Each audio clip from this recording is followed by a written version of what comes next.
Hi everyone, welcome back to another video from Crazy Gamer. Today in this episode, I'm going to show you how to log out of Real Racing 3.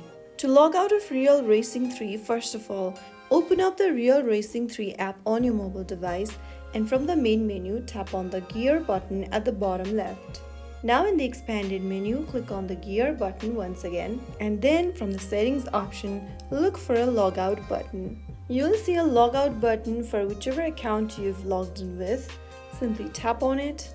In my case, it's Facebook, so it is showing me the logout option right next to Facebook logo. Simply find the logout button on the page and tap on logout and click continue. And that's how you can easily log out of Real Racing 3. If you found the video helpful, don't forget to like, share and subscribe to the channel. I will be back again in the next video. Thank you for watching.